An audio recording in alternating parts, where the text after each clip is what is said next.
Bonjour à tous et bienvenue dans ce live AFF numéro 16. On va vous laisser rentrer dans la salle. On va attendre une minute le temps que tout le monde rentre et puis on va démarrer ensuite la session.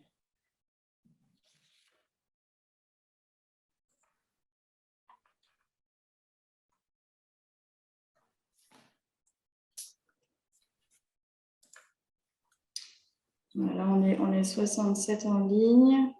On va attendre encore un petit peu.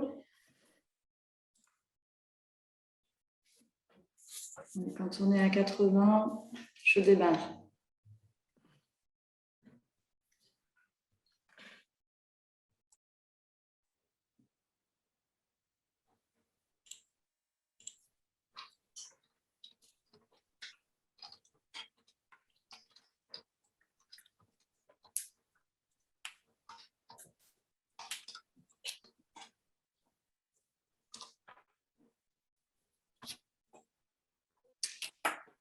Et voilà, je vous propose qu'on démarre la session. Donc, bonjour et bienvenue à tous pour ce 16e Live AFF, qui est aussi une session de pré-conférence à la première conférence Grand Donateur et Philanthropie que l'AFF organise et qui se tient donc demain et après-demain. Donc, pour information, pour ceux qui souhaiteraient y participer, il reste encore des places pour la formule digitale qui se tient donc, jeudi 21 octobre. Et il est encore temps de vous inscrire, donc n'hésitez pas à nous contacter ou à vous inscrire directement sur le site internet. Vous pouvez le faire tout en autonomie. Je vous dis juste deux petits mots avant de démarrer cette session. Donc, vous retrouverez dans cette conférence une table ronde, la philanthropie, le grand défi des organisations d'intérêt général, mais aussi des sessions participatives et interactives, comme les Open Labs et des ateliers qui traiteront des thématiques d'actualité comme le prospect research, la haute philanthropie, les comités de campagne. Et donc, ces sessions seront animées par des intervenants français et internationaux. Et d'ailleurs, en parlant de comité de campagne, ce matin, pendant 1 heure, nous allons donc aborder la thématique des campagnes grands donateurs avec donc Eric Vignard, président fondateur d'HSK Partners, Saba Mensag, responsable clientèle d'HSK Partners, secteur caritatif, et avec donc le témoignage de Vanessa Boujard, responsable marketing d'APF France Handicap, et Isabelle Sépulcre, donc responsable philanthropie d'APF France Handicap également. Et je voulais juste vous informer que malheureusement, Arizoa Arija, des œuvres Falleret, n'a pas pu, donc a eu un empêchement, elle ne pourra pas être présente. Donc voilà, on est désolé. Elle ne pourra pas nous rejoindre ce matin. Et avant de démarrer ce webinaire, je remercie chaleureusement tous nos intervenants d'avoir accepté d'animer ce webinaire. Et juste avant de démarrer encore, je vous rappelle que vous pouvez poser vos questions dans le chat et qu'on prendra les questions au fil de l'eau. Donc, n'hésitez pas à les poser voilà, quand vous avez envie et je les donnerai au fur et à mesure. Et donc, maintenant, je laisse la parole à Vanessa et à Isabelle. Merci. Alors, bonjour à tous. Moi, c'est Vanessa Boujard, je suis responsable marketing chez APF France Handicap depuis maintenant 2 ans et demi. Donc, moi, je m'occupe du pôle de collecte grand public et je travaille en étroite collaboration avec Isabelle qui va se présenter après. Juste pour vous expliquer mon parcours, juste avant, j'ai été à l'Institut Curie pendant près de 9 ans au marketing direct. C'est là où j'ai commencé dans le secteur caritatif et auparavant, je faisais du marketing également, mais dans le secteur marchand, chez Volkswagen, voilà, rien à voir. Voilà, donc mon expérience dans le secteur caritatif date de 2010 à l'Institut Curie où j'ai vraiment appris beaucoup de choses. Et là, je suis passée chez APF France Handicap depuis 2 ans et demi et, au sein d'une direction des ressources qui a été nouvellement créée fin 2018. Voilà, donc on vous expliquera un petit peu nos expériences, moi et Isabelle, un peu plus tard après la présentation de Eric et Saba, et comment on gère les grands donateurs chez APF France Handicap versus nos expériences précédentes. Voilà, je te laisse parler, Isabelle. Donc, enchantée, Isabelle Sepulcre. Donc, moi, j'ai rejoint l'APF France Handicap en novembre 2020, donc c'est encore tout récent. Et auparavant, je travaillais pour la Fondation Apprentis d'Auteuil. Donc voilà, et moi, je n'ai fait que de la philanthropie. Je suis spécialisée grand donateur et au tout début donc, de mon parcours dans le caritatif, j'ai fait un très rapide saut à la Banque Transatlantique, qui est une banque privée donc, à destination de grands comptes. Mais au tout début, moi, j'étais dans le marché de l'art. Donc voilà, c'est également une reconversion vers le secteur caritatif. Voilà. Bien, bonjour, donc Eric Huignard, je suis président du groupe HSK Partner qui existe, ou plutôt qui existera dans quelques semaines depuis 30 ans, puisqu'on s'est créé en novembre il y a 30 ans. Nous sommes particulièrement connus dans le secteur caritatif pour le référentiel Caviar, mais aussi Via Safig, qui est l'un des leaders historiques des traitements de qualité de données dans le métier. Nous nous appuyons également sur l'offre de Smart Data for Lead qui nous a récemment rejoint, qui pour les anciens s'appelait avant CGDIM Communication Directe et qui est l'un des acteurs majeurs de la fourniture et du traitement de données pour le B2B. En quelques chiffres, HSK Partner, c'est plus de 60 personnes à votre service avec environ 10 millions de chiffre d'affaires et à la pointe des traitements de données. Saba, si tu veux dire quelque chose. Bonjour à tous, moi je suis Saba Mansac, je suis responsable relations clients chez HSK Partners. Ça fait 10 ans, un peu plus de 10 ans maintenant que je suis chez HSK Partners et je m'occupe de toute la relation client et du secteur caritatif.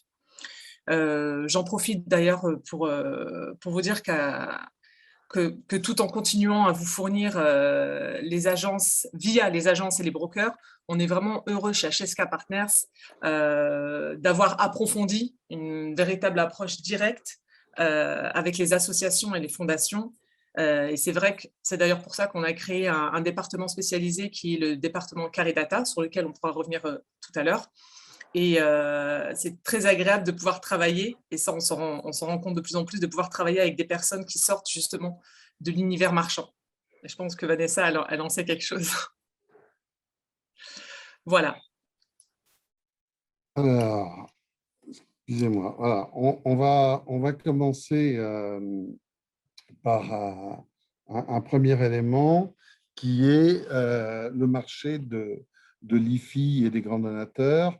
Donc, on a vu une étude qui est très intéressante de la Fondation de France qui montre effectivement une baisse significative de l'IFI depuis le passage de l'ISF à l'IFI,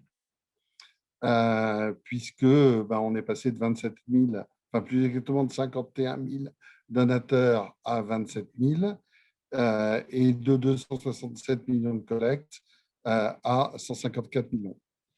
À l'inverse, par contre, on a une augmentation du don par foyer qui fait que les foyers qui ont un revenu de plus de 60 000 euros représentent 23% des donateurs et 43% des montants. Et comme pour l'ISF, les trois quarts des foyers donateurs à l'IFI donnent aussi à l'IR, sans compter, bien entendu, ceux qui donnent également à l'IS. Alors, je vous ai mis, vous les verrez à la fin de la présentation, tous les liens vers les sources utilisées. Donc là, vous avez le lien vers la source de l'Observatoire de la philanthropie de la Fondation de France. Je ne sais pas si la Fondation de France est là et si elle veut dire quelque chose ou rajouter quelque chose sur ce sujet. Sinon, on va continuer à avancer. Alors, au niveau des grands donateurs, l'axe de la valeur nécessite aujourd'hui d'aller vers des donateurs à plus forte contribution. Et ce qui est important, c'est que toute entreprise, petite comme grande, nationale comme géolocalisée, peut aujourd'hui mener des opérations de recherche de grands donateurs.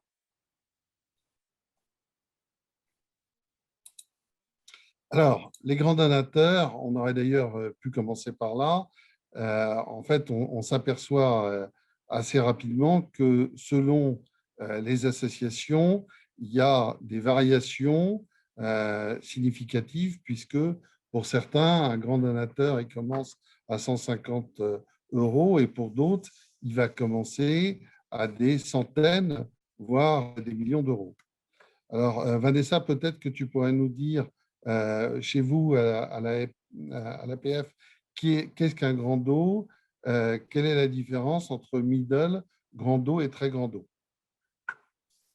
Oui, alors du coup, on va répondre conjointement avec Isabelle pour vous expliquer un petit peu le contexte. Chez APF France Handicap, la démarche grand donateur, comme on disait, elle est assez récente. La direction des ressources également, même s'il y a beaucoup de collègues depuis plus de 20 ans, bien sûr, mais un coup de boost a été donné par la direction en créant et en séparant la direction des ressources de la direction de la com, en créant le poste d'Isabelle, en créant d'autres postes. On est arrivé avec Isabelle chez APF France Handicap et le constat a été que les grands donateurs chez APF France Handicap ou les middle, c'était plutôt, là si je regarde ton slide, plutôt sur la gauche et ça l'est toujours, au sens où moi je l'entends marketing de masse, marketing direct, marketing annuel.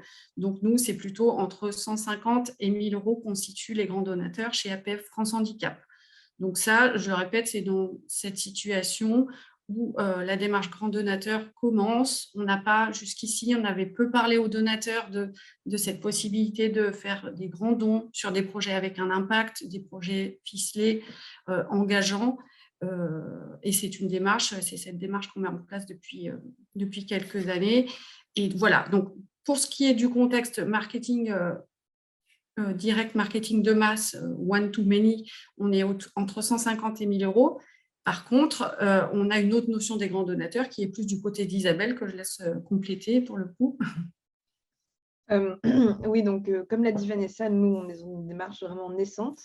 Et plutôt, à mon sens, le grand donateur, on est entre du 5 et du 10 000. Donc, c'est ce qu'on vise, en fait, pour APF France Handicap, d'arriver sur une base grand dos, vraiment, avec des grands donateurs, avec des montants de dons annuels au minimum entre 5 000 à 10 000 €. Et puis, bien entendu, si on peut arriver un jour au très grand donateur, quand nous aurons effectivement voilà, assis cette nouvelle stratégie, voilà, chaque organisation, en tout cas la question de la taille d'APF France Handicap, peut viser du très grand donateur voilà, à 100 000 €. Mais là, on est plus voilà, sur la situation, on commence à travailler vraiment personnellement à partir de 1 000 € et on essaie de les amener par palier dans une augmentation. Et pour compléter, et comparativement à nos expériences précédentes, moi, à Institut Curie, et Isabelle, chez Apprenti d'Auteuil, la notion de grand dos au sens marketing de masse, de mon côté, c'était plutôt au milieu de la grille, là.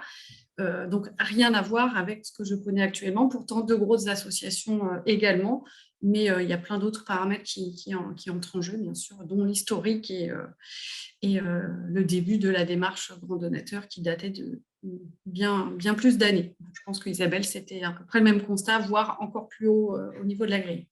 Tout à fait, pour Apprenti d'Auteuil, qui est dans une démarche philanthropie depuis quand même de longues années, déjà plus de 10 ans, comme moi j'ai commencé à travailler pour eux, le grand donateur commençait à partir de 10 000 €. Donc, dans le pôle dans lequel je travaillais, tout ce qui était en dessous de 10 000 € était travaillé par le marketing direct ou par le marketing digital. Et à partir de 10 000 €, ça pouvait, selon le profil, pas tous les profils, voilà, passer dans le pôle grand donateur. Donc, ça dépend vraiment des associations, des fondations et de la manière dont ils ont mis en place leur stratégie depuis déjà un certain nombre d'années. Voilà. Là, attends, excusez-moi, petit problème technique. Non, voilà. Alors, maintenant, on va parler un petit peu des prérequis pour envisager une campagne de grand donateur. Il faut être bien conscient que la mise en place d'une stratégie grand donateur est une démarche de long terme. C'est un véritable engagement de l'association, de la fondation, avec un ROI qui ne se fera pas, sauf cas très particulier, sur un an, et qui nécessite de mettre en place une véritable stratégie à laquelle toutes les forces vives de l'association doivent adhérer. C'est-à-dire vraiment, ça doit être une impulsion de la direction de l'association qui irradie derrière sur toutes les personnes de l'association qui vont être concernées par ça.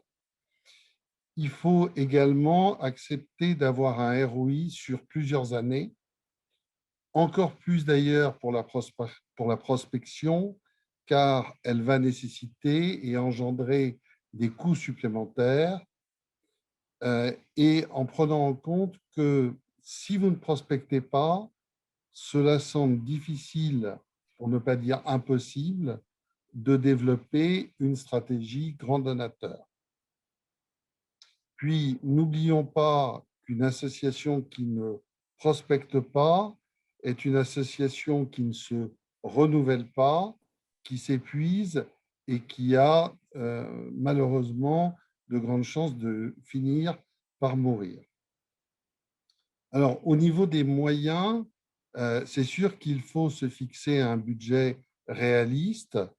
Grosso modo, un courrier, l'envoi d'un courrier va coûter de 1 à 2 euros selon les publics cibles et s'il s'agit de prospection avec de l'achat de fichiers ou de fidélisation, donc un peu moins en fidélisation, puisqu'il n'y a pas d'achat de fichiers, et qu'un email de prospection va coûter entre 0,30 et 0,40 euros.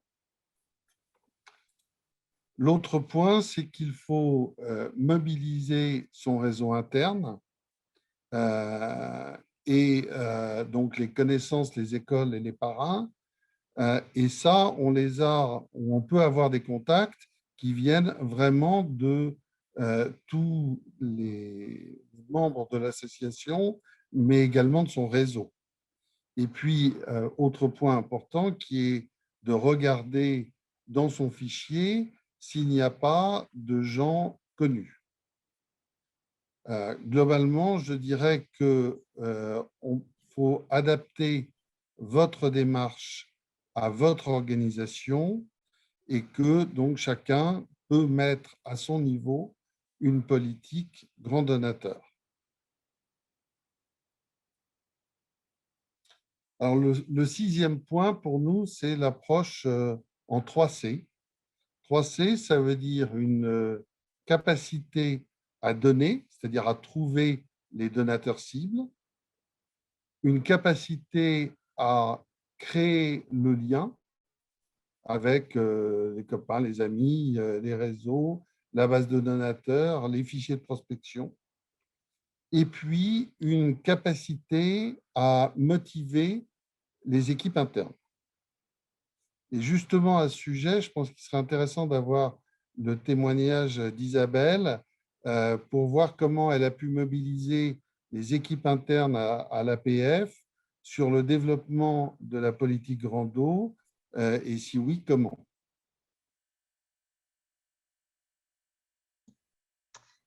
Eh bien, par rapport à la mobilisation interne, donc l'association APF France Handicap est une très grosse association.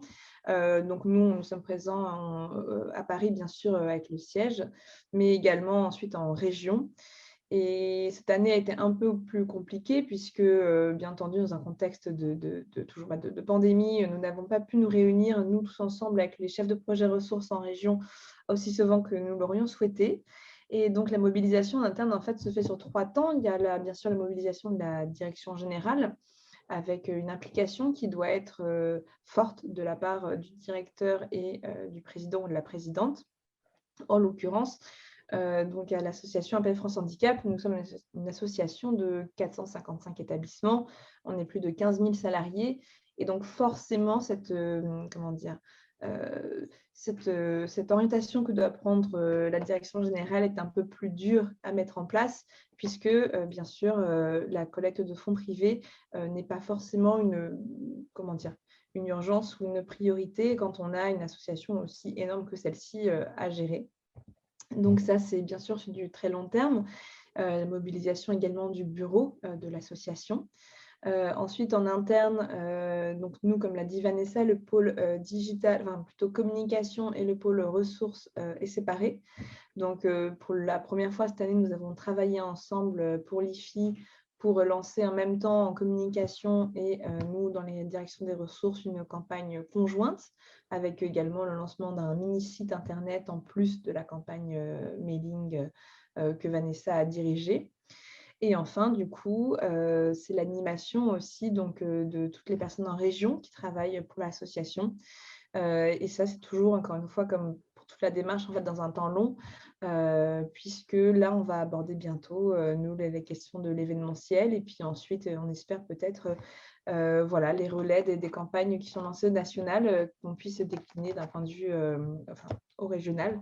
Mais tout ça, ça demande énormément de travail, notamment en marketing direct, qui demande une adaptation en fait, constante de tous les messages qu'on envoie à nos grands donateurs. Vanessa, tu veux rajouter quelque chose? Oui, je veux bien. Puisque Isabelle et moi, on travaille en étroite collaboration sur cette démarche qui commence. En tout cas, moi, si je retiens aussi quelque chose par rapport à la direction, c'est qu'il faut qu'elle soit embarquée, donc nous, qu'on leur fasse de la pédagogie, qu'ils comprennent nos métiers et qu'ils comprennent aussi, comme tu disais, Eric, que ce n'est pas une activité pour laquelle on met en face le ROI, la marge, etc. Et ça, ce n'est pas toujours évident. En général, on nous dit, bon, bah, tu dépenses tant, mais tu rapportes combien?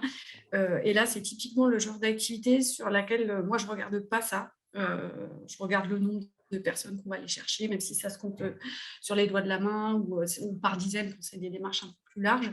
Et ça, je trouve que c'est un des points importants, c'est que la direction, elle nous porte sur le fait, quand on peut, bien sûr, quand on est dans une association qui a du budget, qui a des moyens pour faire du recrutement, de la prospection, mais aussi qui sait s'appuyer sur les forces internes pour passer le message. Comme disait Isabelle, nous, on a tout un réseau local avec des chefs de projet ressources qui sont nos correspondants sur le sujet collecte de fonds en région. On a 96 délégations et certes, la générosité du public ne représente pas un pourcentage énorme du budget global de l'association, mais c'est plus de 80% du budget de nos délégations qui accompagnent chaque jour les personnes en situation de handicap. Donc, sans les dons, les délégations ne pourraient pas vivre puisque ça les fait fonctionner. Donc, nous, on fait de la pédagogie tous les jours sur ça, c'est faire revenir toujours la direction sur nous, notre priorité, parce qu'elle est débordée par plein d'autres priorités, ce qui est normal. Mais c'est garder le contact tout le temps, justement avec là-haut, pour continuer et pouvoir avancer dans cette démarche qui est de longue haleine. Et c'est surtout ces aspects-là qu'il faut faire comprendre. Et il n'y a qu'en expliquant nos métiers qu'on peut passer ce message. Et c'est un travail vraiment très, très long. Très long. Il faut être patient. Il ne faut pas abandonner si la première campagne, elle est déficitaire ou s'il y a un taux de retour qui est vraiment peanuts. Voilà, faut continuer à y aller. Vanessa, je me permets de te poser une question. Oui. Il y a une question sur finalement, qu'est-ce que vous entendez par la DG doit être fortement mobilisée? Dans quelle mesure elle s'implique finalement? Est-ce que c'est dans la stratégie, l'exécution, ou est-ce qu'elle fait le relais auprès des équipes pour montrer que c'est une priorité de l'APF? Là, je laisserai Isabelle le compléter sur cette partie. C'est plutôt elle qui s'en charge avec notre directeur sur le lien direct avec la direction générale. En fait, c'est plutôt dans le sens où si on commence à avoir vraiment avec des grands donateurs des relations interpersonnelles, puisque c'est effectivement ça aussi le but de la démarche, c'est d'avoir des dons, mais c'est aussi d'impliquer ces grands donateurs qui vont donner des montants. Donc voilà, quand on va commencer à parler de 10 000 ou de 50 000 euros, ces grands donateurs, en fait, veulent s'investir dans l'association, alors pas forcément en termes de s'investir en termes de direction, mais veulent vraiment en fait, découvrir les actions et voir l'impact qu'ils vont avoir à travers l'association. Et tout ça, en fait, c'est voilà, ils ne veulent pas rencontrer une Isabelle Sepulcre ou une responsable de pôle. Moi, je vais quand même gérer aussi de l'administratif, tous ces envois-là. En fait, ils veulent tout simplement interagir avec leur père, donc un dirigeant, un directeur général, une présidente, qui va aussi pouvoir porter, eux, la vision plus globale de l'association, chose que nous, on ne peut pas faire en fait dans le pôle des ressources. Donc, c'est ça qu'on entend, c'est par exemple être disponible pour venir à des événements que nous, on va organiser, donc à savoir toute la partie invitation logistique, etc., mais que le directeur général puisse être disponible pour venir faire un speech, pour venir rencontrer les grands donateurs qui vont être présents, échanger avec eux, pourquoi pas, ça va se terminer par un déjeuner ou ce genre de choses, ou des visites ensuite sur le terrain avec toujours donc la présence en fait du dirigeant de l'association ou de son bureau ou du directeur général adjoint, tout simplement en fait, voilà, puisque c'est plutôt dans ce sens-là où les grands donateurs ont envie, en tout cas de mon expérience, d'interagir avec l'association. Et après, bien sûr, elle peut également s'impliquer dans la stratégie, mais de ce que j'ai pu connaître, c'est plutôt dans l'exécution. Donc, la stratégie est généralement portée par la direction des ressources. Et ensuite, on peut demander à un directeur général également d'ouvrir son carnet d'adresses, de faire jouer également ses relations interpersonnelles quand on veut viser un grand donateur en particulier ou une entreprise, voilà, ou un chef d'entreprise en particulier, où on sait que grâce à certaines relations, on peut l'atteindre. Voilà. Et Isabelle, je pose la question, est-ce que donc quand vous parlez de grand dos, on parle de particulier ou vous parlez aussi d'entreprise parfois? Alors moi, dans mon expérience personnelle, c'est vraiment que des particuliers, mais bien sûr, à partir du moment où on travaille avec des grandes entreprises, bien entendu, le chef de l'entreprise peut devenir donateur à titre personnel. Donc là, on parle vraiment de son don sur son foyer fiscal à lui. Et donc là, on est dans un travail avec, par exemple, l'équipe mécénat étroit, voilà, pour être sûr de parler aux bonnes personnes, de ne pas répéter des choses différentes. Et puis, et voilà, c'est pour ça que nous, également, à l'APF, on a mis en place ce travail entre le marketing direct, mais également le mécénat pour être sûr d'aborder cette stratégie sous tous ses angles. D'accord, merci. J'ai une autre question, mais peut-être que je pense que vous allez y répondre un peu plus tard. C'est finalement pour atteindre votre objectif de entre 5 000 et 10 000 euros, comment faites-vous pour emmener les grands donateurs vers un don plus important? Et j'imagine que c'est peut-être un peu plus tard. Oui, peut-être que... Oui. D'accord. Non, mais... Alors, remarque, c'est un peu le sujet, puisqu'on va parler de développer les grands donateurs. Alors, bon, on vient de parler de mobilisation des réseaux externes, ça c'est un point évident, du fait de mobiliser le CA, les bénévoles, enfin, l'ensemble de l'association et de tout ce qui tourne autour.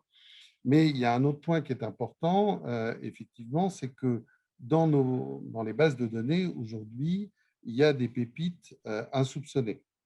Alors, on va pouvoir les trouver assez facilement dès l'instant où on parle de Xavier Niel, de Bernard Arnault, qui sont des grands dos actifs ou potentiels.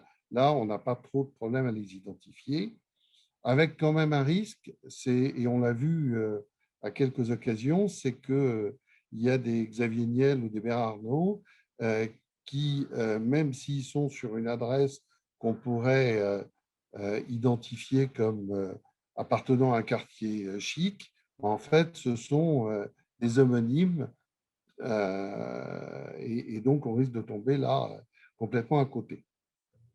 En revanche, il y a dans les fichiers un certain nombre de Xavier Niel ou de Bernard Arnault totalement inconnus, mais qui ont pourtant un potentiel de revenus ou de patrimoine extrêmement significatif.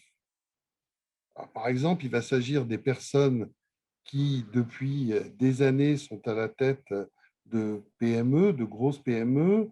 Je pense à, par exemple, un très grand donateur qui a construit et bâti une fortune avec des centres Leclerc, en rachetant au fur et à mesure plusieurs, et donc qui est quasiment inconnu du grand public. On pense aux dirigeants et aux premières lignes des patrons du CAC 40 ou du SBF 120 ou même du SBF 250, et également d'ailleurs leurs dirigeants retraités. On pense au Challenge 500 des premières fortunes, aux membres de clubs renommés et à bien d'autres dont vous n'avez pas pu apprendre par cœur chaque nom et dont vous ne connaissez pas forcément non plus pour chacun son adresse personnelle, son téléphone ou son email.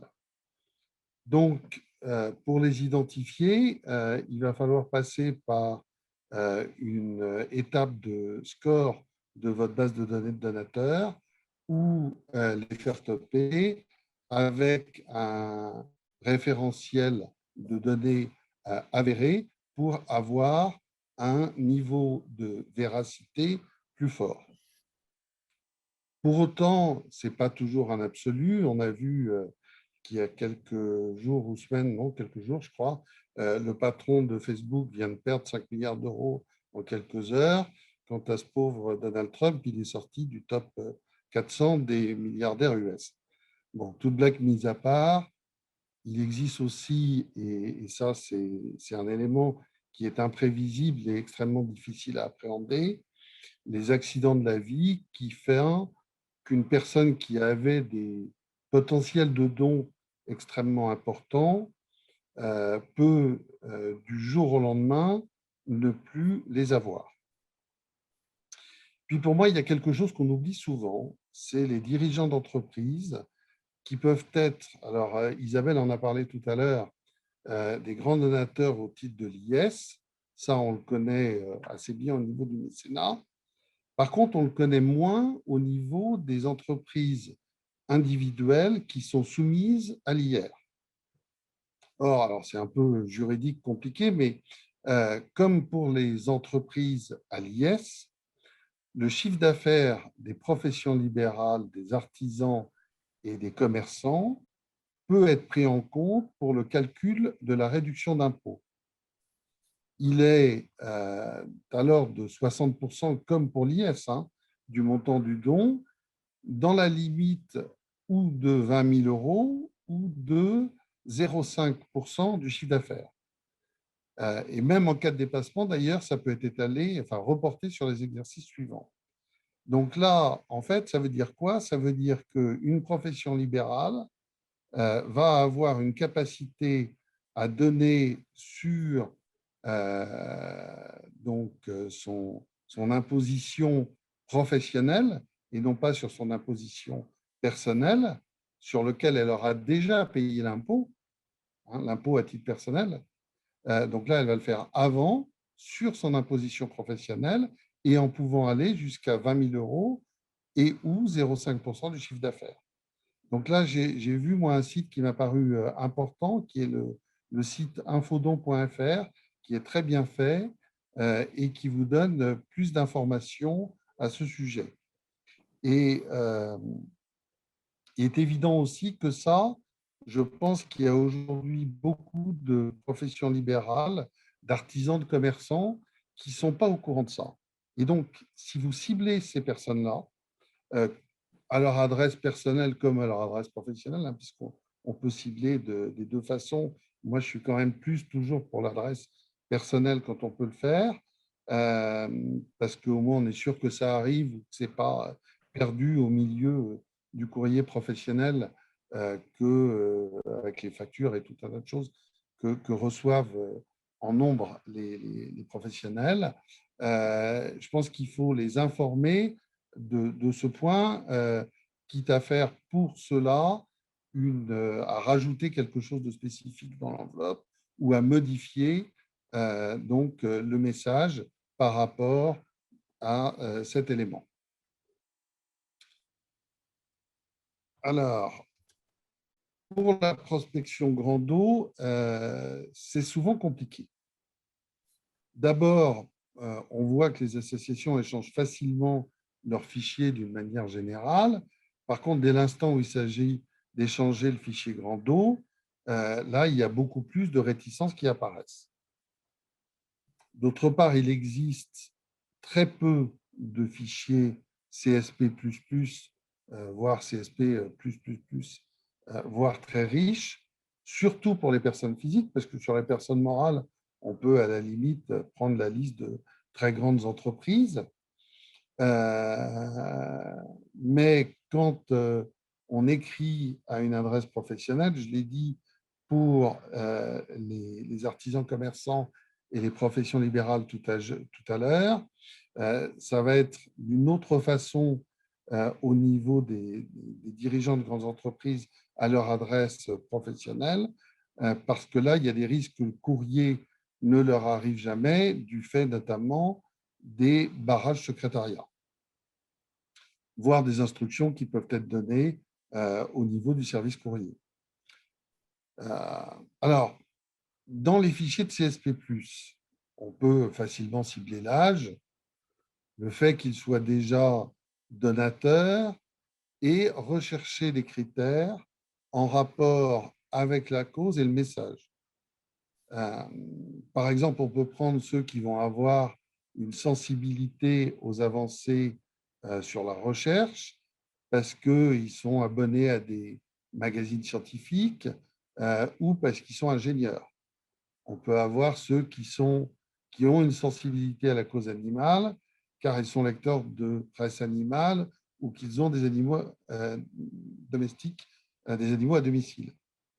Ceux qui sont sensibles à l'art ou à la culture, car ce sont des visiteurs de châteaux ou de musées. Et puis, on peut aussi personnaliser, moi je suis toujours pour la personnalisation en fonction des cibles, ce qui nécessite un travail en amont. Parce que, par exemple, bon, ça paraît évident, mais sur le cancer, par exemple, on peut commencer, quand on s'adresse à des femmes, avec une phrase d'accroche sur le cancer du sein, et pour les hommes, avec une phrase d'accroche sur le cancer de la prostate, qui va être un des plus répandus chez les hommes. On peut même coupler ça avec des niveaux de statistiques pour déterminer des tranches d'âge sur lesquelles ils vont être plus sensibles à ces points-là. On peut aussi faire du géolocalisé et du personnalisé en fonction des établissements géographiques des associations. Donc, ce qui semble important, c'est d'associer, enfin pour nous, c'est un point qu'on regrette souvent, c'est de ne pas être plus associé en tant que fichieriste, de même que nos équipes de data mining, dès le commencement et à toutes les étapes de la communication. Alors, pour parler également du degré de risque, parce que je sais que pour beaucoup, c'est difficile de se dire on se lance dans une opération parce que ça va coûter cher, on n'est pas sûr du résultat, qu'est-ce qu'on fait? Alors, moi, j'ai toujours personnellement eu un principe, mais qui résulte peut-être du fait que je sois chef d'entreprise, c'est tout à la fois de risquer de perdre que ce que l'on peut perdre et tout en même temps prendre des risques si on veut avoir une chance de gagner et de perdurer. Alors, peut-être justement, là, je vais repasser la parole à l'APF, Vanessa, Isabelle, puisque en arrivant à l'APF, dans vos expériences professionnelles, qu'est-ce qui a été le plus utile pour vous pour mettre en place une stratégie de fidélisation et de prospection grande eau? Est-ce que vous êtes satisfaite des résultats, enfin plus exactement Vanessa, je crois, puisque Isabelle a plus d'antériorité, sur la première opération? Comment vous envisagez l'avenir, tant en termes de prospection, de fidélisation des grandes eaux, sur les médias utilisés, les messages, le multimédia, les réseaux sociaux, enfin, comment vous appréhendez votre futur, on va dire, au moins à court terme? Pas mal de questions à propos. Déjà, moi, j'ai eu la chance de comparer ces deux structures très différentes avec une collecte de fonds sur les grands donateurs, comme je le disais, qui qui était très installée depuis très longtemps dans mon expérience précédente, là très récente. En tout cas, dans les deux cas, moi, ce que j'ai appris, c'est que déjà un donateur, qu'il soit grand 2, petit, moyen, c'est un donateur, donc il faut toujours se mettre à sa place et dans le discours, se poser la question de qu'est-ce qui va lui donner envie de donner à notre association, qu'est-ce qui va le faire passer à l'action, pourquoi il nous choisirait nous plutôt qu'une autre association ou fondation. Ça, quelle que soit la classe de donateurs, parce que ça, c'est de notre côté qu'on les classifie un peu par montant et comportement. En fait, pour moi, là, une des premières démarches qu'on a mises en place, c'est reprendre le contact et recommuniquer, réinformer les donateurs sur le fait qu'on avait des projets intéressants, qui avaient un impact social, qui avaient un cadre bien spécifique sur lesquels ils pouvaient s'impliquer, que leurs dons pouvaient être faire bouger la société. Ça, c'est en parler dès qu'on peut, même à des temps qui ne sont pas jugés comme des temps de grands donateurs, IFI, fin d'année. C'est en parler toute l'année, tout le temps. Parce que si les gens, on ne leur dit pas qui on est, ce qu'on est habilité à recevoir, ils ne peuvent pas le deviner. Et par contre, les autres, quand ils le font, ils occupent le terrain. Et voilà, donc pour être choisi parmi les grandes causes qu'on soutient, il faut faire parler de soi. Et pour moi, déjà, la communication, la notoriété, c'est avec les donateurs, c'est la base, en fait.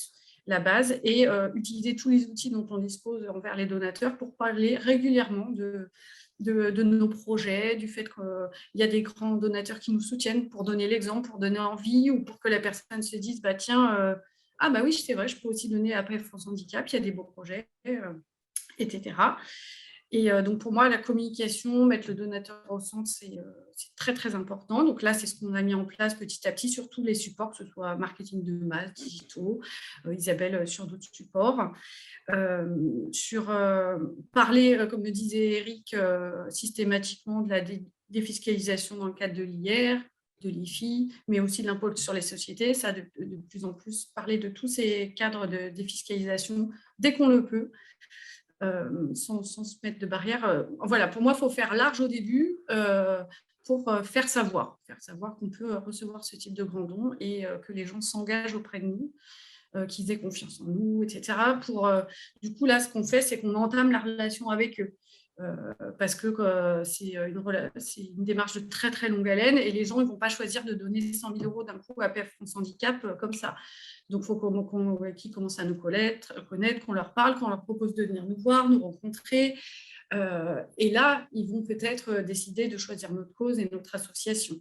Donc ça, c'est tous ces moyens-là, on les met en place dans les outils de communication qu'on a à notre disposition, petit à petit. Et je vois le mot base de données, c'est en parallèle, le gros travail qu'on fait, c'est sur la base de données donateurs pour déterminer via des scores type caviar ou autres, quels sont les donateurs potentiels qu'on aurait dans notre base de données. Et à ceux-là, on voit large et on leur écrit des communications, on leur propose des choses. Et on analyse petit à petit ce qui se passe. Il y en a qui répondent pas. Pour l'instant, on est beaucoup dans l'observation, mais basé quand même sur du data marketing, en fait, sur lequel on s'appuie de plus en plus. Ça nous permet de faire des tests de grilles de dons, de proposer des grilles adaptées selon les profils, de voir le donateur avec le potentiel qu'il pourrait avoir. Pas forcément le comportement qu'il a aujourd'hui, puisque comme jusqu'ici, on ne leur a jamais trop parlé de grands dons, c'est pour ça aussi qu'ils ont un comportement de don assez moyen, assez faible. Donc, on essaye d'upgrader via du travail de data marketing assez poussé. Le plus possible sur la base interne, mais aussi en prospection, donc en moindre mesure, parce que, comme le disait Eric, ça coûte très cher, il faut avoir les moyens de le faire. Mais c'est aussi des risques à prendre pour aller chercher 2-3 pépites qu'ensuite Isabelle peut reprendre et commencer à travailler en individuel. Voilà ce que je peux dire. On utilise aussi beaucoup les temps classiques IFI fin d'année pour parler à nous, ce qu'on appelle chez nous des middle, et leur refaire savoir les messages importants. Et voilà, donc c'est vraiment, là on est sur un gros travail de faire savoir qui on est et que oui, un grand don peut faire bouger la société, peut financer un projet à impact. Et Isabelle pourra en parler. Il y a aussi en parallèle un gros projet de l'association, qu'on appelle la démarche projet, qui vise à recenser les gros projets nationaux ou locaux de l'association pour se faire un portefeuille qui pourra servir à aller chercher des mécènes, des grands donateurs, des middle, parce que c'est nécessaire de leur proposer quelque chose dans lequel elles peuvent s'impliquer de très cadré. Donc ça, c'est aussi une démarche qui a été lancée en parallèle et avec la direction pour faire le lien avec l'implication de la direction. Elle porte vraiment ce projet. Voilà, donc c'est à la fois un gros travail sur les projets, leur identification, sur la base de données donateurs en scoring, sur le travail de grille de dons et un énorme travail sur la communication. Voilà, si je peux. Et un dernier point, pour moi, ce qui est très important, c'est comment on rentre le donateur dans l'association. Sur quel type de message de prospection, je ne parle pas forcément d'un message de prospection grand eau, mais si un message de prospection classique, il rentre selon le message sur lequel il rentre, le premier don qu'il accorde à l'association, ça conditionne beaucoup la suite de la relation qu'on va entretenir avec lui. Donc, pour moi, le nerf de la guerre, c'est la prospection, le premier contact avec l'association. Si je peux résumer, il y aurait plein de choses à dire, mais voilà, je te laisse compléter, Isabelle. En tout cas, on est en étroite collaboration avec Isabelle constamment sur cette cible, si on peut appeler ça comme ça. Je n'aime pas trop, mais en tout cas, on est de moins en moins siloté et plus centré autour de la personne plutôt qu'autour des supports, des canaux et vers le potentiel qu'ils ont. Tout à fait. J'ai pas grand-chose du coup à ajouter. Tu as été Enfin voilà, non, c'est vrai que effectivement, on essaye de travailler, de communiquer aussi entre nous. Et quand par exemple, sur les mailings, on met mon numéro pour faire le visage de la responsable grand donateur, bien entendu, moi, il y a beaucoup de retours que je fais à Vanessa en direct ou à son équipe pour tout ce qui est retour des donateurs, que ce soit des grands dos ou des gens qui, du coup, ont été visés mais qui ne sont pas intéressés. Voilà, donc on essaie vraiment aussi et surtout de communiquer, nous, entre nous, pour être sûr que, que ce soit un succès. Voilà. Merci Isabelle, merci Vanessa. Juste, j'en profite pour... il y a une question à laquelle peut-être vous avez peut-être tous quelque chose à dire, mais sur le fait de comment on fait quand on est une association, une ONG qui n'a pas forcément de grande notoriété, qui n'est pas aussi connue que APF, France Handicap, est-ce que pour se lancer dans une démarche grand eau, comment on peut se lancer alors qu'on n'a pas forcément une grande notoriété? Est-ce que vous auriez des conseils à donner ou des remarques? Moi, je peux dire qu'on a aujourd'hui, parmi nos clients, des associations qui ont finalement, alors, je ne vais pas dire des très petites tailles, mais au moins des petites tailles avec des fichiers qui n'excèdent pas, je pense à une qui doit avoir un fichier de donateurs de 3000 personnes. Voilà, et qui se lance dans une démarche grand eau. Donc, ça veut bien dire que ce n'est pas uniquement réservé à très grands donateurs. C'est ce que je disais, ça peut d'abord se faire. Il y a quand même pas mal d'associations qui sont géolocalisées, qui travaillent sur un territoire. Et dans ce territoire, il y a des choses à faire, il y a des pépites, il y a des grands eaux qui vont même peut-être plus en soutien parce que le fait d'appartenir à un même territoire va créer un lien qui va les inciter à donner plus. Il y a des associations qui peuvent être très spécialisées sur un certain nombre de choses. Et donc, petites ou grandes, alors bien sûr, pas les mêmes moyens, pas les mêmes choses, pas forcément les mêmes stratégies, mais il n'y a pas une exclusion du grand dos où le grand dos, on va dire, n'est pas réservé qu'aux grandes associations. Voilà, tout le monde peut avoir cette démarche. Là, on n'a pas forcément besoin d'avoir un fichier qui a X contacts pour démarrer. Non, je veux dire, dans un département, par exemple, on va pouvoir trouver quelques chefs d'entreprise qui ont des moyens significatifs. Alors, c'est sûr qu'il y a des départements où c'est plus facile que dans d'autres, hein, en fonction notamment du contexte économique. Puis il y a aussi des retraités, enfin, voilà, tout un tas de gens qui peuvent s'intéresser et qu'on va motiver. Par contre, on ne va pas forcément utiliser toujours non plus les mêmes leviers au début.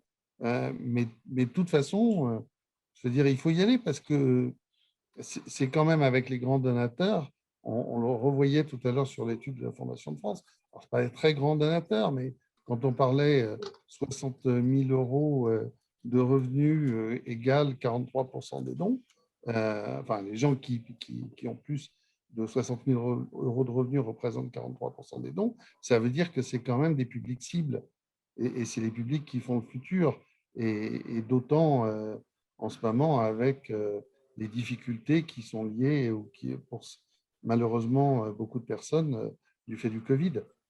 Voilà, donc, on va pouvoir aller chercher des gens, quelle que soit la taille de l'association.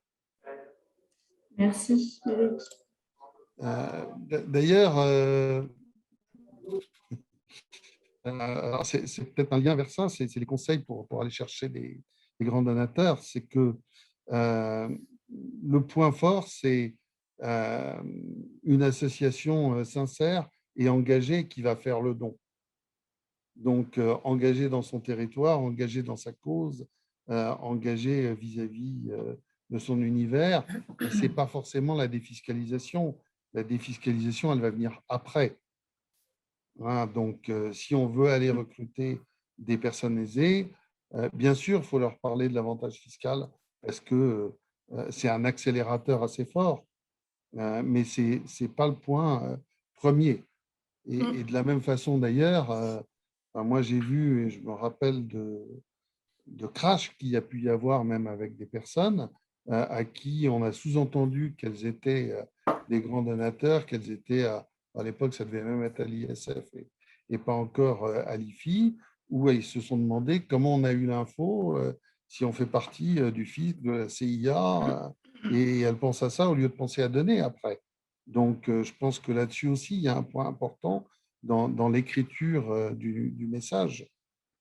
De la même façon qu'il y a un point important sur le fait de, et ça je crois que Vanessa l'a dit tout à l'heure, c'est de proposer le maximum de points et de modes de règlement du courrier, du web, des réseaux sociaux, des chèques, de la carte bleue, du prélèvement, du virement, voire même du SMS maintenant.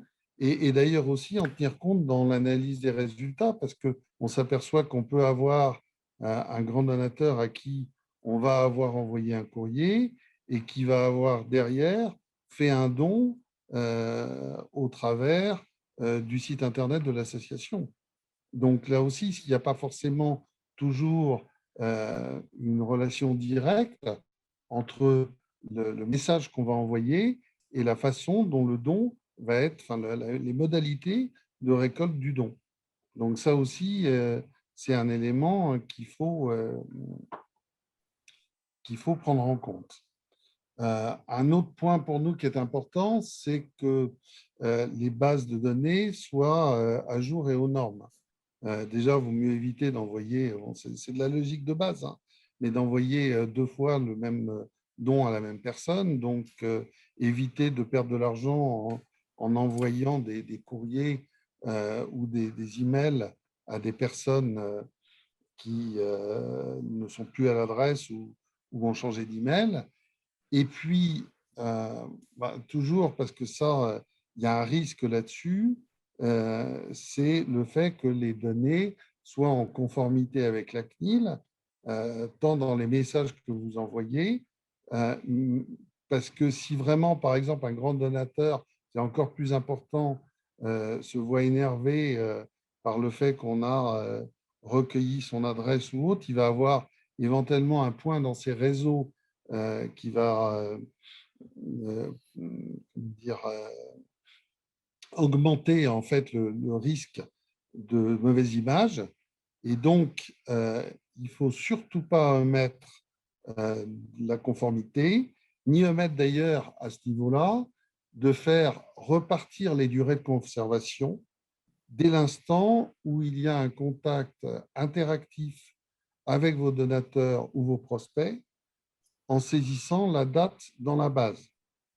Ça serait dommage de devoir radier un donateur parce que la durée de conservation initiale est terminée et qu'on a oublié de rentrer un point d'échange avec lui, une visite, une conversation téléphonique ou un point de contact qui peut être, par exemple, un clic sur un email. Alors, je ne parle pas des clics de désabonnement, bien entendu, ou une demande de documentation.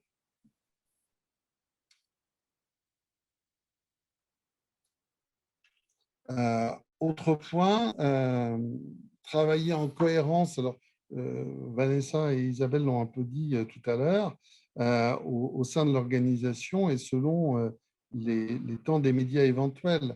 Parce que si on a des campagnes médias prévues, il faut absolument considérer le marketing direct comme faisant partie du mix média de votre association et profiter des temps forts pour regrouper les campagnes. C'est sûr que si on a un événement dans la presse, par exemple, qui va mettre en avant votre association, on a intérêt à travailler le rétro-planning pour être en phase avec toutes les communications de l'association susceptibles de toucher les mêmes publics cibles. Autre point, personnaliser encore plus, c'est-à-dire pas d'enveloppe à jet d'encre. Moi, je trouve qu'on s'adresse à des grands donateurs, avoir un jet d'encre avec l'adresse écrite dessus, c'est pas très quali. D'enveloppe porteuse, plus c'est neutre, mieux c'est, surtout quand l'association n'est pas hyper connue. Il ne faut jamais oublier, et c'est pour ça que moi je suis sur le fait de garder une certaine neutralité, que la personne qui va apporter l'enveloppe, surtout chez les grands dos, n'est pas forcément le destinataire et qu'elle peut avoir des instructions de jeter tout ce qui ressemble à de la publicité à la poubelle et de ne pas la transmettre à la personne qui en était le destinataire. Dès l'instant, effectivement, aussi, où vous pouvez répéter le message sur tous les médias à votre disposition, courrier, Facebook, en respectant un univers visuel qui va instantanément rappeler le message primaire. C'est-à-dire qu'on a vu quelque chose sur un courrier, on le revoit sur Facebook, sur le site, etc. On est dans le même univers et ça nous dit, bah, oui, il faut donner. Et dans le temps aussi, moi, je crois qu'il faut essayer d'autres moments que celui de la déclaration IFI, parce qu'à un moment, on va se retrouver, enfin, certaines personnes peuvent avoir 10, 15, 20 emails en même temps, alors qu'il existe d'autres temps forts. Il y a Noël, bien sûr, pas forcément pour toutes les associations, mais il y a Noël ou les fêtes, ou tout événement significatif d'une actualité de votre association. Un passage aux 20 heures, un reportage sur votre association, ou en lien avec votre cause, ou encore un événement lié à votre association.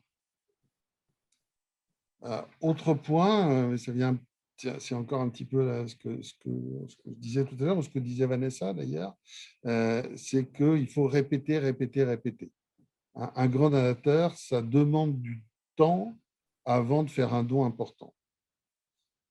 Et puis, dernier petit point, enfin, il y en aurait beaucoup d'autres, hein, mais un dernier petit point qui est de multiplier les rencontres donateurs, d'organiser un à 2 temps annuels, de développer le face-à-face avec les très grands donateurs pour les impliquer et en faire des parrains, des porte-voix de votre association.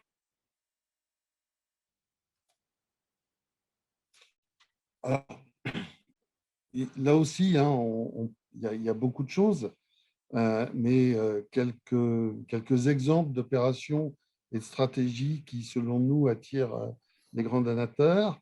Premièrement, le mode campagne-projet. Je pense qu'effectivement, on va se retrouver dès l'instant où on est un grand donateur, d'ailleurs aussi pour d'autres. Alors, je sais que pour certains, c'est compliqué de parler des projets parce que à ce moment-là, ça demande d'affecter les dons reçus éventuellement au projet, mais c'est toujours un point positif parce qu'on voit concrètement ce qui va être fait de l'argent qu'on va donner. Deuxième point, c'est l'importance du problème qui va nécessiter le soutien. Si on peut illustrer, avoir des illustrations, y compris en images, hein, par exemple du matériel qu'on va pouvoir acheter, un nouvel IRM ou toute autre chose, enfin, des choses qu'on va faire, c'est un point fort. Et puis, l'appel par une personnalité connue de l'association et en adéquation avec la cible des grands donateurs, et même d'ailleurs, ça peut être aussi un petit mot qui peut être joint, ou le fait de signer, de faire signer le courrier par une personne qui va avoir une notoriété sur les publics cibles. C'est-à-dire, on va toujours préférer recevoir un courrier de quelqu'un qu'on connaît plutôt que quelqu'un dont on n'a jamais entendu parler. Je ne sais pas, là aussi, si Vanessa ou Isabelle souhaitaient rajouter quelque chose. Eric, on peut faire ça, mais c'est juste, je me permets de vous rappeler, voilà, il est 10h30 et voilà. Ah, pardon. Donc, il faudra un petit peu accélérer sur la fin, mais si vous voulez dire un mot, Vanessa et Isabelle, voilà, vous pouvez. On va accélérer. On verra peut-être au travers des questions aussi. Alors, on voulait quand même vous dire un petit peu qu'est-ce qu'on fait chez nous et je vais passer la parole à Saba pour qu'elle vous présente très rapidement quand même ce qu'on fait. Je vais essayer d'être assez rapide. On va finir en vous présentant justement le Caridata, donc l'offre dédiée au secteur caritatif avec la mise à disposition et l'enrichissement en fichiers d'adresse postale, d'emails, d'SMS, de téléphones fixes et portables. On a à disposition plus d'une centaine de critères de sélection spécifique donateurs, comme l'âge, la présence, le nombre d'enfants, la CSP, le type de cause, les lecteurs par presse, de presse, les lecteurs de presse par thématique, la présence d'animaux de compagnie, les visiteurs de châteaux. Caridata, avec l'offre Caridata, on couvre aussi tout le B2B, le B2C et le B2B2C. Autrement dit, le B2B2C, c'est la possibilité d'associer à une personne des critères personnels comme ceux que je viens d'évoquer, avec des critères professionnels, comme par exemple le chiffre d'affaires, la trésorerie ou les résultats de l'entreprise qu'elle dirige. Et enfin, Caridata, c'est aussi bien entendu tout le process et le traitement de la qualité de la donnée et compliance RGPD dont parlait tout à l'heure Eric. Et ça en B2B comme en B2C. Je pense qu'on peut passer à l'avant-dernière slide, Eric. Comme ça, tu peux avancer. Ouais. Donc, plus particulièrement, l'offre Caridata, sur les grands dos, elle comprend les points suivants, tout ce qui est sélection de fichiers, profilage, topage. D'ailleurs, quelques conseils à ce niveau pour le topage. Vous avez la possibilité, pour le topage ou l'enrichissement, d'amortir vos investissements sur 3 ans, ce qui vous permet, le cas échéant, d'avoir une plus grande souplesse financière. D'ailleurs, pour le topage, pensez à renouveler vos topages au moins tous les 2 ans, de façon à pouvoir justement identifier vos nouveaux donateurs comme ceux qui peuvent avoir changé de catégorie, comme les nominations dans les entreprises, par exemple. Et pour les écoles, je ne sais pas s'il y a des écoles, des établissements scolaires, des alumni qui nous écoutent, n'oubliez pas de toper les parents d'élèves qui, eux, changent chaque année. Et là, donc c'est la dernière slide, c'est quelques-uns de nos fichiers, de nos scores, et un exemple là, avec le tableau des quantités disponibles pour le topage caviar des grands donateurs, avec 2 petits nouveaux cette année. Le score écolo, qui permet de qualifier l'ensemble des foyers français avec leur appétence à l'écologie, et le service Oreva, qui vous fait accéder en toute conformité au RGPD et qui vous donne accès à près de 80% des foyers français pour enrichir vos bases de donateurs en données multicanales. Mais de toute façon, j'ai essayé d'être assez succincte sur ces informations-là, mais sur toute cette partie opérationnelle, mon équipe et moi-même, on reste bien entendu à votre disposition pour toutes les questions et je pense que vous aurez nos coordonnées ultérieurement. Voilà, Héloïse, j'espère que j'ai été... oui, merci, ça va. Vous avez été très efficace. Voilà, c'est ça. Alors, on a eu un certain nombre de questions. J'ai pu en poser quand même quelques-unes au cours de la session, mais je voulais en poser une à vous tous, hein, je pense, mais il y en a une sur justement l'approche, comme vous disiez, B2C, B2B. Comment s'adresser à une entreprise sur la possibilité de donner à titre personnel et quelle approche avoir? Je trouvais que c'était intéressant. Alors, une entreprise de donner à titre personnel, parce qu'une entreprise va donner au titre de son entreprise, elle ne peut pas donner autrement. Par contre, dans l'entreprise, les personnes comme les dirigeants peuvent donner à titre personnel comme à titre professionnel. Et ce que je disais tout à l'heure, c'est que pour ceux, parce qu'il y a des entreprises qui ne sont pas à l'IS, à l'impôt sur les sociétés. Et notamment là-dessus, on va retrouver les professions libérales, tous les gens qui sont, excusez-moi, c'est un peu un jargon technique, en BNC, en BIC, etc., et qui ne sont donc pas strictement parlés à l'IS. Et celles-là, on va considérer que pour le don, elles peuvent être comme si elles étaient à l'IS en tenant en compte leur chiffre d'affaires et en appliquant sur leur chiffre d'affaires la possibilité de donner 5 pour 1000 et ou à minima, quel que soit leur chiffre d'affaires, 20 000 euros. Et je pense, en effet, je suis désolée, c'est vrai que peut-être la question, elle n'était pas très claire, mais je pense que la question aussi, c'était finalement comment on s'adresse à un dirigeant d'entreprise pour le solliciter, soit au titre de son entreprise, soit à titre personnel. Et peut-être, Isabelle ou Vanessa, vous avez eu des cas comme ça?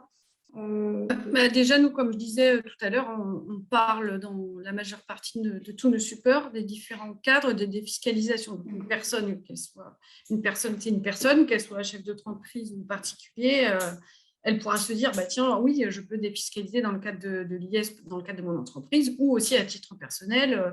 Donc déjà, faire la communication régulièrement sur ces points-là, ça permet de véhiculer ce message-là.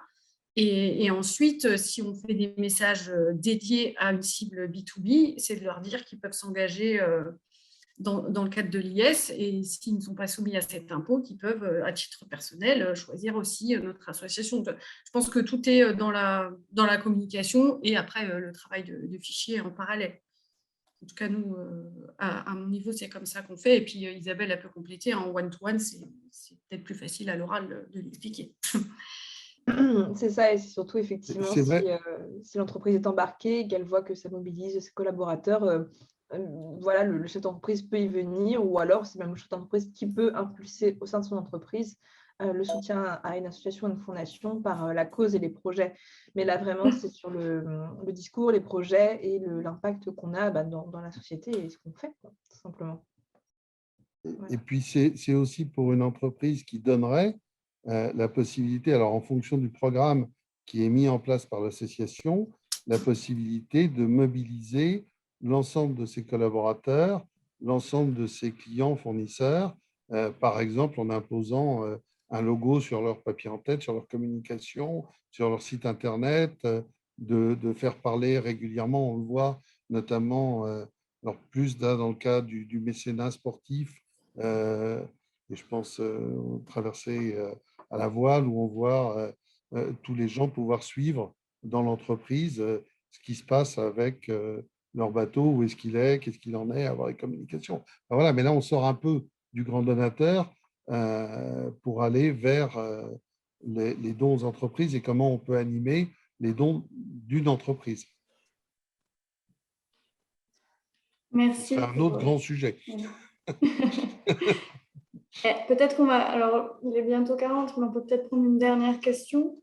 Il y en a une sur, finalement, faut-il signifier explicitement à la personne que nous la considérons comme un grand donateur sur des grands donateurs entre 1 000 et 5 000 euros, par exemple. Ça peut le valoriser, mais aussi le déranger. Peut-être Isabelle, vous voulez dire un mot par rapport à votre expérience Entre 1 000 et 5 000 euros, moi, je ne le valoriserai pas forcément de manière extrêmement explicite. On peut proposer des montants de dons, par exemple, sur des projets qui, voilà, a été tout simplement, quand on envoie des mailings qu'on fait, donc nous, un peu différents avec Vanessa, entre ma sélection et la sélection entre, pour elle, Middle 2 et quand même Grando, où on propose des montants de dons qui peuvent varier. Pour entre 1 000 et 5 000 euros, c'est vrai que voilà, je ne le ferai pas de manière très, très explicite, peut-être plus quand c'est des très grands donateurs à partir de 10 000 où ils peuvent vraiment amener significativement un montant qui peut valoriser un projet. Là, on peut être un peu plus, enfin, demander des montants un peu plus spécifiques. 1 000, 5 000, en soi, ça reste des montants de dons, effectivement, de personnes aisées ou très aisées, mais pas non plus ce qu'on peut entendre au sens un peu plus large de la définition du grand donateur. Voilà. Merci Isabelle. Si personne souhaite ajouter quelque chose, je pense qu'on va pouvoir, on a encore d'autres questions, mais voilà, je pense qu'on va fermer la session. En tout cas, un grand merci à tous les quatre, Vanessa, Saba, Isabelle et Eric pour cette session qui était vraiment très riche. Voilà, on a pu avoir à la fois le partage d'expérience et puis les aspects plus techniques et théoriques. Et vraiment, c'était très clair voilà, sur tous les aspects et très riche. Donc, un grand merci à tous les quatre. Et puis, voilà, on vous retrouve, en tout cas, vous participants, peut-être qu'on vous retrouve sur la conférence Grand Donateur et Philanthropie. Et puis, je vous souhaite une très bonne journée et à très bientôt. Merci beaucoup. Merci Bonne journée beaucoup à tout le Loïse. monde. Merci à tout le monde. Merci.